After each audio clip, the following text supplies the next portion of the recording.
Welcome to Franchise Focus. I'm your host, Lisa Linkowski. I am a certified franchise consultant representing hundreds of concepts. Franchise Focus is all about talking with people in the franchise industry and their experiences. And today, via Zoom all the way across the country over in Arizona, I have Sheri Sender, who is the owner of Subway, not in my portfolio of representation. Welcome, Sheri.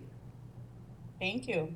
Thank you for having me. Well, I'm very excited to have you. And it's so funny, right before we came on air, I said to Sheri, Sheri, last we spoke, you had 9 locations. Is that correct? And you're like, no, we added 2 more. So yes, you're now the owner of 11 Subway locations.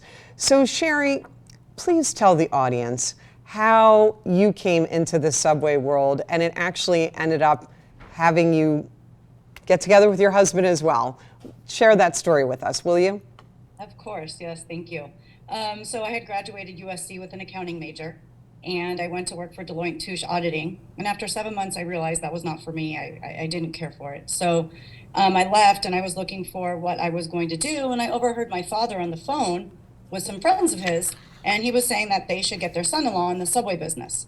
My dad had been partially on the franchisor side of the company in Los Angeles that owned Subway rights. And I said, well, what about me? That sounds great. So I said, sure, go interview with the owner, which I did. And he hired me.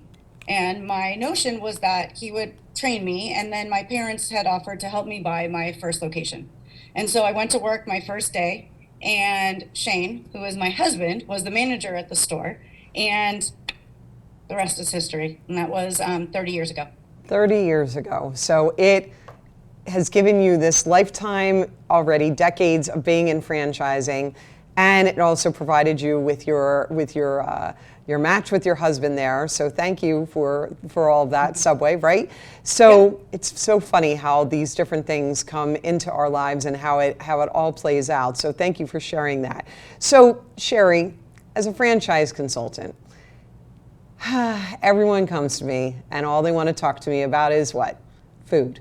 QSR and food. What are your thoughts about that, Sheri?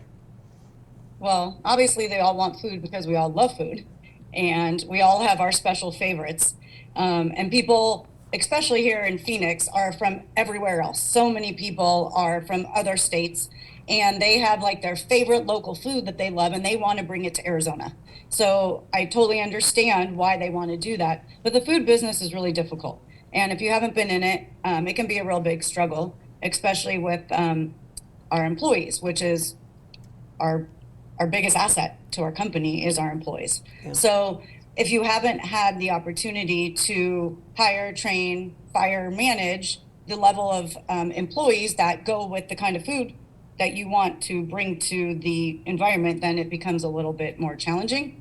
And then in today's world, we're lucky with Subway because we have big companies that negotiate for us on our food and everything, but the supply chain of things that are going on and food not being able to being able to get those foods and then the cost of them going up so much, I think is probably a really big struggle for other people and other franchises. But because Subway is so big, we have an independent purchasing co-op and they do that for us. So we're very blessed with that.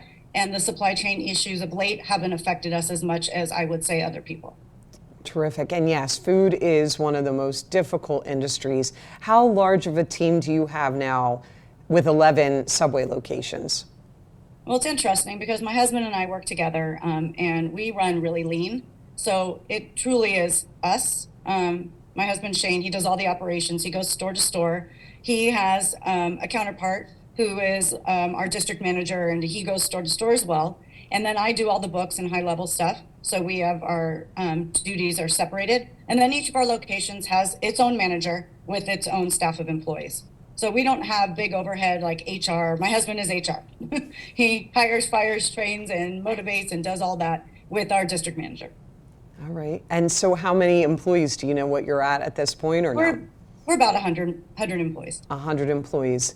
And yeah, trying to manage all of that and keep all of that going and all of the different pieces of this it's a full-time endeavor, right? This is something that you both are all in, with some side things, and we're going to talk about that. But this is all encompassing. It's not, you can't just sit there and go, I'll let it all just kind of happen and see how it goes, right? Yeah, we do not run it that way. We are very hands-on. There are plenty of other Subway franchisees that do it differently. They might have a whole team, a whole corporate structure, or they do it hands-off, and their stores don't run as clean or profitable or efficient as ours do. Right. So Subway has not had some great press as of late. And when we talked about Subway, one of the things that really stuck out to me in our conversation is that you said, you are incredibly grateful. You have gratitude for Subway. Can you elaborate on that? Well, I have a beautiful life. 30 years later, own multiple businesses that provide us a beautiful life. We've been married 26 years. We have 2 grown children. And what more of a blessing could I ask for? And something that is fun and enjoyable. And of course, there's hard times. But I mean, who doesn't love a Subway sandwich? Right. Absolutely. And, there's also been, a lot out there with where Subway had required, renovations of different locations, and owners, some of them have opted, I'm sure, to walk away instead of doing something like that. Is that one of the reasons why you've added on other additional locations because of that? No, I just want to continue to grow, and the best way for us to grow is to add more locations. When we go into a location, we clean it up, we add more employees, and it ultimately increases, the sales pretty quickly. So, but as far as the remodels, I mean, that's part of being part of a franchise. They need to keep it up to date, and it doesn't work if your restaurant looks like it did 20, 30 years ago. It has to be up with the times. So yes, that is something that we have to pay for. And, but again, part of being part of a franchise, and there's pros and cons to everything. Right. So, I understand and look forward to, having more up-to-date locations and brighter and lighter, and, people enjoy. We just remodeled one in July, and the comments are just phenomenal. People are really enjoying it and are seeing the big difference. Absolutely. And if something stays stagnant for too long, then it becomes a dinosaur and it goes away. So Subway's doing the right thing and saying, it's time for a redo, and, and then that makes the customers happier. It makes everyone happier because it just looks, like you just said, brighter and lighter, and, and it's a better customer experience, which at the end of the day is what you're looking for. And I know that you and Shane, you look at resales often, and you have said to me unabashedly that you have been able to take a store and change it around and make it much more profitable because of the way that you operate, in such a lean manner. Is that correct? Yes, exactly. Yeah. When we look for them, we look for what it's doing. We go visit it, see it's usually not being run very well, not enough employees, so customers are waiting, dirty. And we go in and we clean it up and hire enough staff so the customers aren't waiting, and it changes instantly. I mean, the 2 stores we just bought now 2.5 months ago are up 20-25% already. Wow, 20 to 25%, incredible. And, and the person that was there previous to that, probably maybe, and this is in any franchise, when they're complaining about things, that things are not going well, and, to your point about, now you've got to do a renovation and you've got royalties on top of that. This is all part and parcel of owning a franchise business. And you and I really talked about the fact that people get into this not really either understanding what it is, or they accept it in the very beginning, and then suddenly something changes and now they're irritated and now they want to complain about it. But this is what you're getting into when you own a franchise, right? Correct. Yeah, I wouldn't have the business I have. It were Shane and Sheri's Subway or sub shops, it wouldn't be the same. So yes, I mean, there's, like I said, there's pros and cons to everything, and you don't agree all the time on all their decisions. But when you look at the big picture, it is way more positive than it is negative. Absolutely. And exactly that point, that if you tried to do this on your own 30 years ago, would it have been successful? Would it have not been successful? We don't know, but that when you're buying into something like a Subway, that especially, it's a juggernaut today. Like, everyone knows Subway. It's international, right? They've got, it literally, they're everywhere. So you know that you've got this great brand, you've got that brand awareness, which is everything for a business. And that right there is a business. When you're just sitting there trying to create something on your own, that takes forever. And sometimes it just never, ever takes off. But here you are, and now you're adding on. So do you have an end, do you have a goal in mind as to how many locations you'd like to get to? Or do you sometimes slough some off and move them out, and then you might then take some in? How does that work? Yeah, we look at what the performance is and how the lease is structured, and we have sold a few. It's been quite a while. We had those 9 for over 12 years, and we just added these 2 more. And if the opportunity's there, we're always looking, and we'll want to grow. We want, I love that we get to give our employees an opportunity for more hours, and then to employ other people and help those people provide for their families. So the more that we can do and the more that we can share, then why would we not?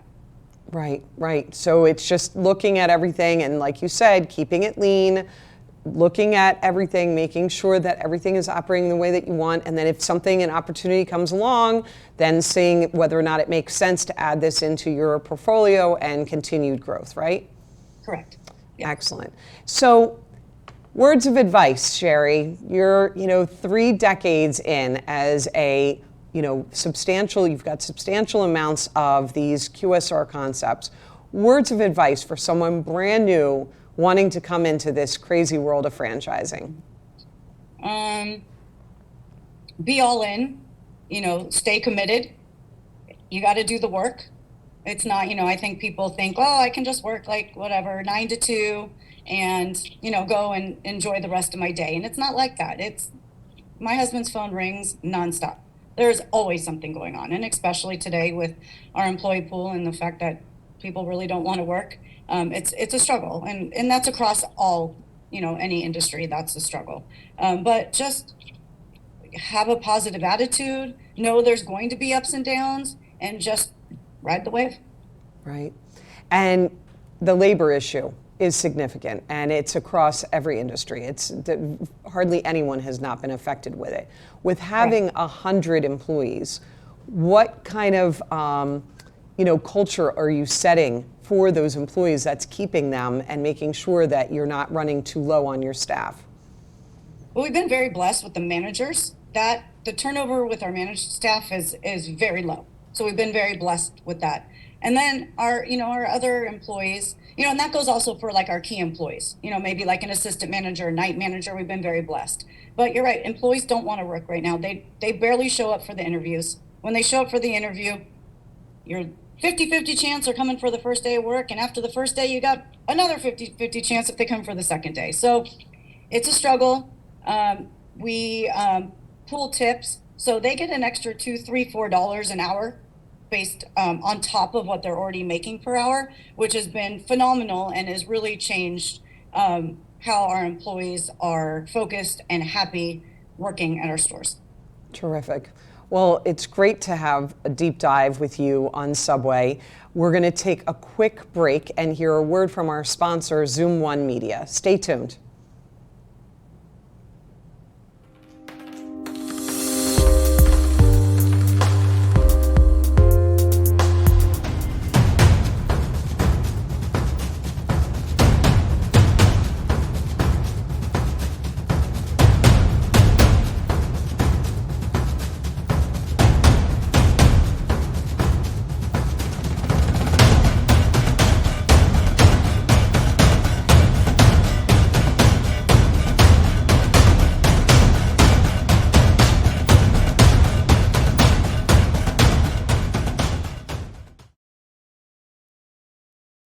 Aloha!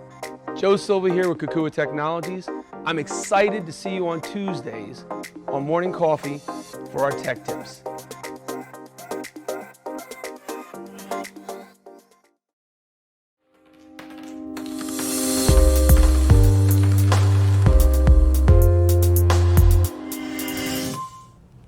Welcome back to Franchise Focus. I'm your host, Lisa Linkowski, and we have Sheri Sender all the way over in Phoenix, Arizona, who is the 11 owner. They own 11 Subways, and we were having a whole deep dive discussion about what it's like to own multiple concepts like that. And you know, that's a big business. This is not owning a job, Sheri. This is, you have a real business, you know, and you've got real responsibilities with having over 100 employees there.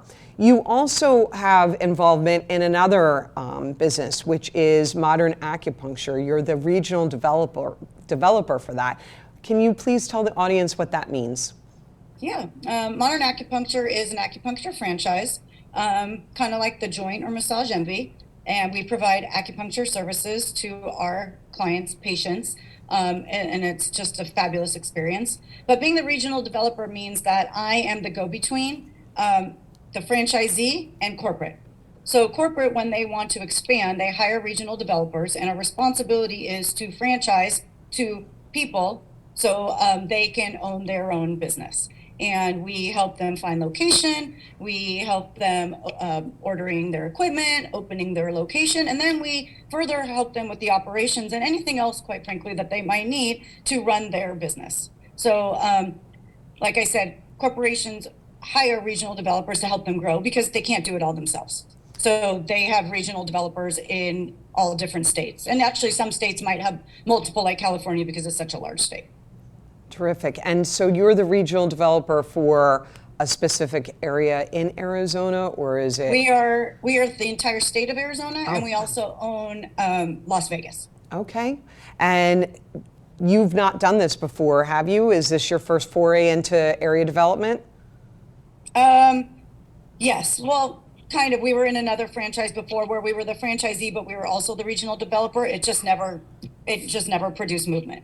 Okay. So was in that capacity, but I never was able to follow through with actually finding franchisees. Okay. And how are you enjoying this aspect and this piece of it now that you're doing this for Modern Acupuncture? I love it because I love coaching and guiding and helping other people better their business. So it's kind of it's a fun role, being able to use the experience I have from Subway and then help them, you know, gain that experience and knowledge and help coach them to have the best business they can. Yeah. And you mentioned that you had a different concept that you were with. You've had one or two misfires, and this is important for the audience to hear, that not everything sticks, right? Not everything is going to be a success, and you know, and not everything is guaranteed. Can you talk to us a little bit about that? Yeah. So we're a partnership in a restaurant. It was just a one-off independent, and that was the partnership issue. And then we went into another food franchise that the food was amazing, phenomenal. But what happened is that corporate structure grew too big for themselves. So they had a lot of overhead and they spread themselves too thin, and they opened from California to Florida.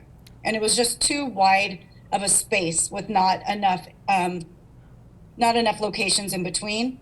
And eventually we here locally, we made it through our 3-year PG. I wanted to make sure we were whole with our landlord. And then once our personal guarantee was over, we had to close the location. It just wasn't doing the business that we needed it to do.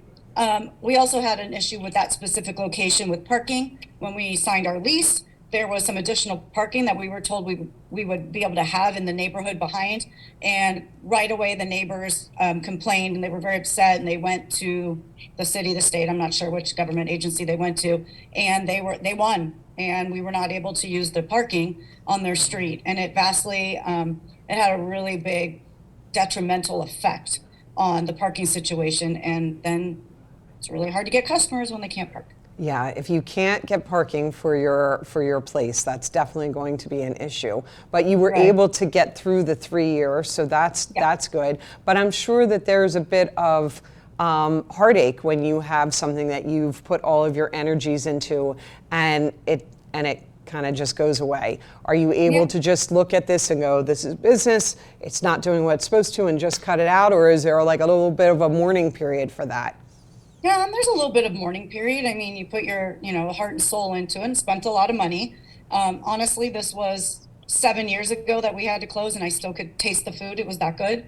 But yeah, I mean, it's sad, and you never want to have to go out of business. But again, like you said, it is business. And if it's not working, then it's not working, and it's better to cut your losses and move forward.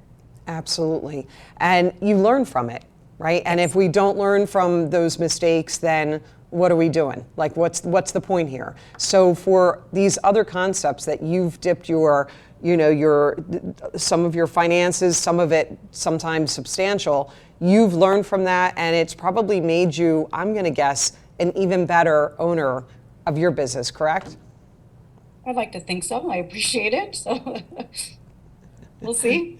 We'll see. No, you have 30 years. Don't be modest. Stop. All right. Thank you. So let's talk about, we talked about multiple business ownership. You've got the misfires that we just spoke about. What are your biggest concerns with business owners today that you're seeing out there? This was something that when we talked about, it immediately resonated with me. Well, again, I think people go into business ownership and they don't really understand what that means. Being an entrepreneur, you're on an island pretty much by yourself, right.